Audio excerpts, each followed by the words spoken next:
welcome via satellite a very suable lady, obviously, and a very pretty. You look great, Zsa Zsa Gabor. You look great. Thank you. If I listen to all the roses, I'm getting sick.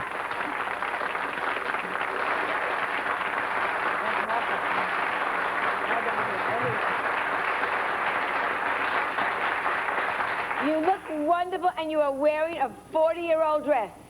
How old? That's what they told me, that you bought this dress when you were a baby. No, this dress is 4 years old from Christian Dior in Paris. Oh, 4 years old. I thought they said 40. No, 40 years old dresses I don't. I wasn't even born then, Joan. Come on.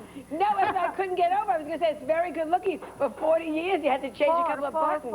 Oh, Christian Dior in Paris, yeah. And now, come on, don't you age me to it's enough if all those lousy, how do you call it, the Inquirer and Star aging me. Don't you do that. I wouldn't do it. Look, whatever age you are, you look great, and the fake jewelry looks so good. Come on, you girl. You did all right for yourself. Are those gifts from men, or did you buy some yourself? The ring I bought myself, the necklace my mother gave me, but I have some wonderful gifts from men too. Well, how do you think after all these marriages I shouldn't have nothing to show for? Yeah, no, every woman... That would be awful. Now, speaking of saying the show, why is everybody suing you? Three lawsuits. Alki Summers is suing me because she wants publicity, because I don't even know why she's suing me, except it cost me lawyer fees, because I don't even hardly know that woman. I don't know why she sues me. The policeman sued me because he said on one of the television shows I said something silly about him. Well, it cost me plenty. That whole damn police affair, after I was beaten up, 3 policemen were sitting there, it cost me about $250,000. But not thank God, it's terribly sad, but at least they proved that other people are getting beaten up also in Beverly Hills.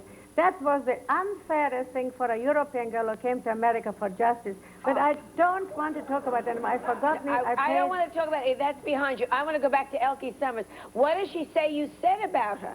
I don't even know the woman. I went to Friedrichshafen, Germany to make a television show. There was a drunken old newspaper lady who came there and made a German interview with my husband. I didn't pay attention to her. I was preoccupied by my hairdresser came from me from America. We were talking. I don't even know she sat there. Now, she wrote some stupid things. I don't know what people said about Elke. Probably the Germans don't like Elke, so they said something bad about her. And she thinks I said, why should I say anything bad about Elke? I met her years ago. I liked her. I find her very pretty. Why does the press... Why should I talk about Elke Why does the press always look to you for gossip? Do you know what I'm saying? I don't ever make gossip, though, my sweetheart. I know more things. When my book comes out, you'll be surprised the things I know. But I don't make gossip. I actually, Joan, I love women. I always liked Elke Summers.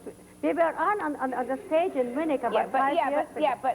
Yeah, I know you like women, but you like men better. I hope so. I like women. If you had a choice between Elke Summers and a really good-looking guy for the evening. Oh, well, I don't want Elke for that. I sort of admire her a little bit. But no, a good-looking man. Well, I have the most wonderful-looking man in the world, my husband, who I love and adore. And you slept with everybody, according to... No. Frank Sinatra, Sean Connery, Richard Burton. You had a very good time while you were single. Oh, my darling, that's just a little tiny bit of my book.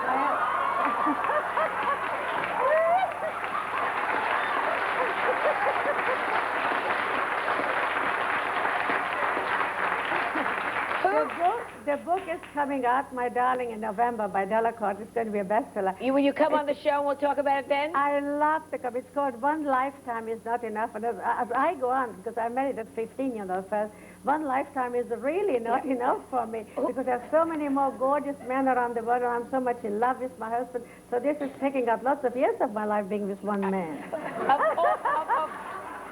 Who else did you sleep with while you were single? I don't mean that.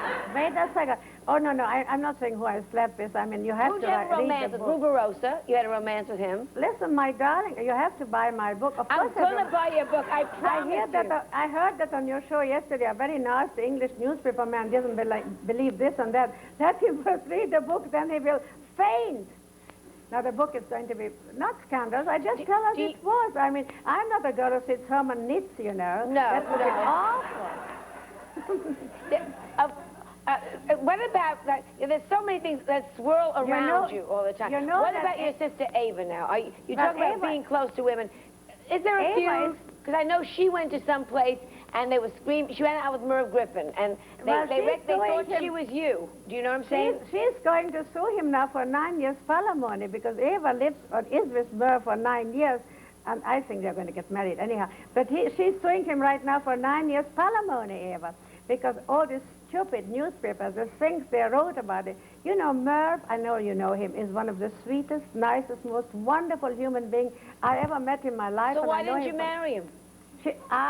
But he was always in love with Ava. I would have had, but he always loved Ava. I used to make him scenes about it. Have you ever? I really did. Have you ever fought over men, you and your sisters?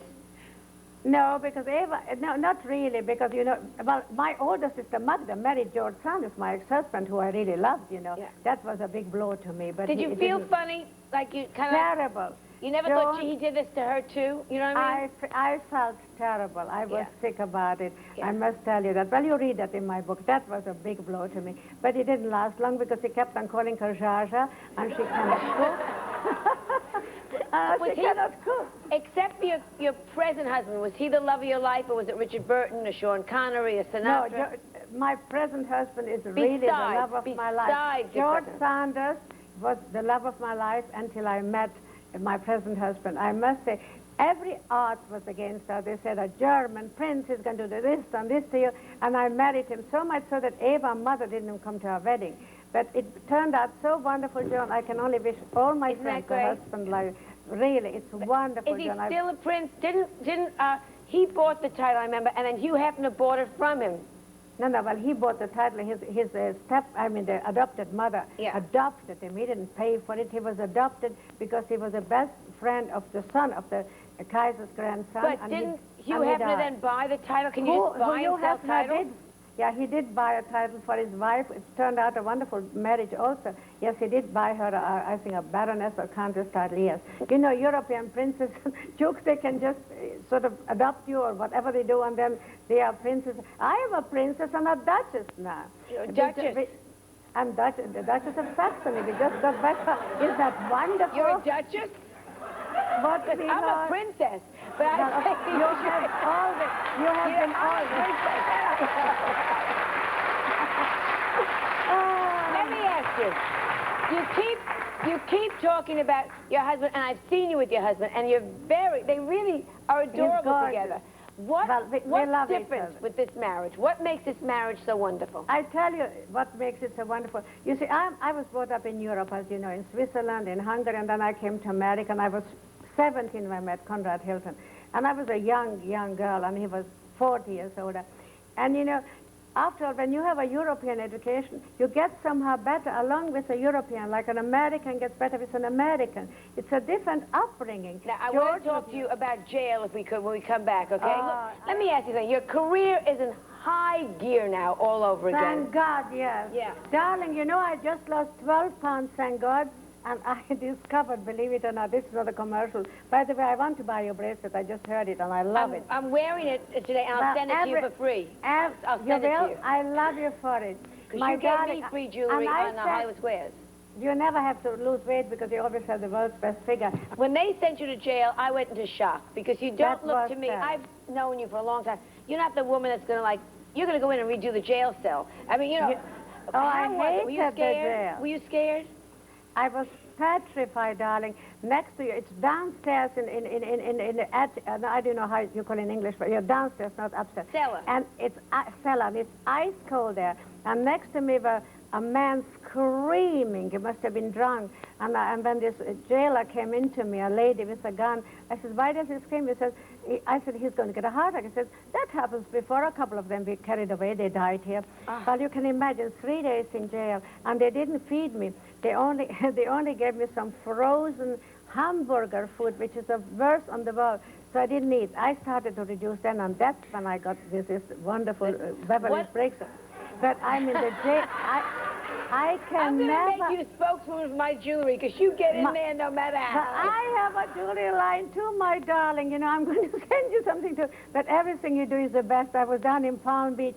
when you started this jewelry, everybody in Palm Beach talked about you, how wonderful your stuff is. Well, you know, I'm a big fan of yours anyhow. But it's mute. Let me ask you, you're very social. I go to these every once in a while, full parties. They get me confused and they send me an invitation. And you're always hanging out with the real... No.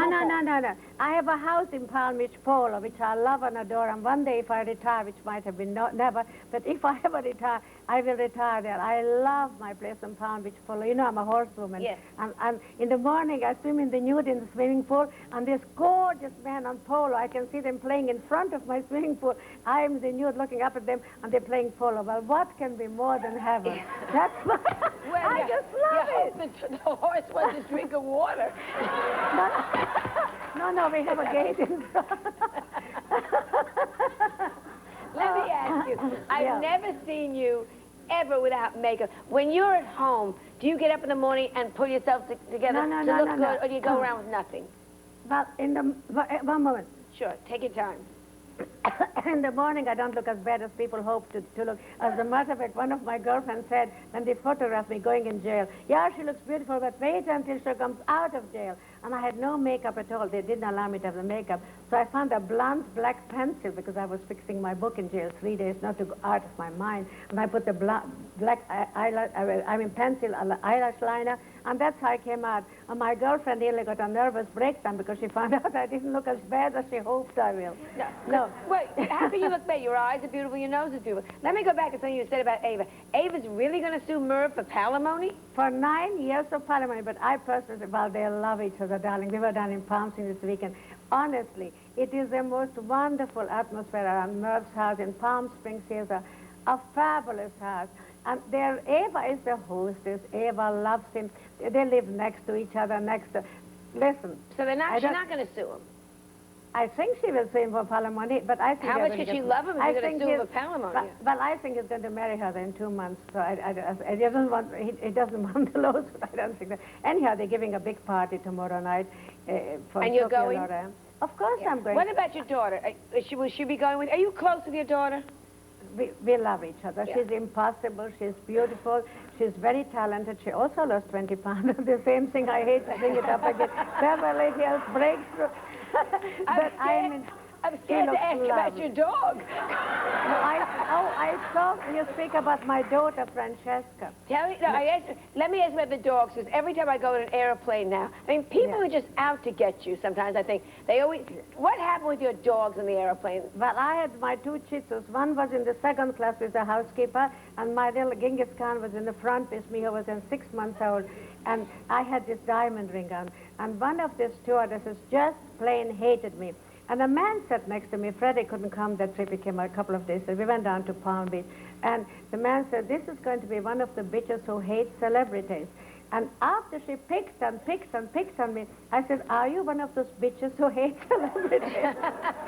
And that was a kiss of death. She sent a telegram to Atlanta, where we stop, you know, when you go to Palm Beach, and said, there's a terrible woman, didn't say who, with her dogs running free, which is a damn lie, because the dogs were never out of their Louis Vuitton carrying cases. Anyhow, I have the same carrying case. Don't you love it? What is the name of your dog? My dog's name is Spike, and we should mate them. Oh, how cute. I love dogs. I have 7, you know, 4 Shih Tzus and 2 German Shepherds and a Rottweiler. Well, I have a ranch now with horses. But anyhow, I can only tell you, for me, the biggest happiness are animals. Always has been and always will be. You can never be alone if you have a pet with you. You come home from the studio, a little thing is so happy to see you, and you don't feel lonely. When was the time in your life you felt the loneliest? Seriously? Oh, many times between marriages. You see, it's easy to say she married 8 times, but when you get divorced, you know, you're really very, very lonely. And then you say you never find another man again. And it takes 1 or 2 years until you find a man. At least, I mean, a man you want. Yeah. And so you're very lonely. I must be with a man, otherwise I'm very lonely, because I like to make him miserable, pester him. I just love it. Well, I hope you'll be making a lot of people miserable for a lot of years. I think you're terrific. Come back with the book. But everybody of my husbands love me, though, you know. Yeah, I know. How many? Well, only 8. Oh, all right. Joan, I'd like to see the notches on your bed. I have to find you a good husband because you're so lovely. I watch you every day. I just adore you. Well, I really love you back. I'm sending you the bracelet. My best to your mother. My good luck to Ava. If she's going for palimony, she can announce it on this show. And thank you so much for getting up and coming out and doing our show. I love you. And we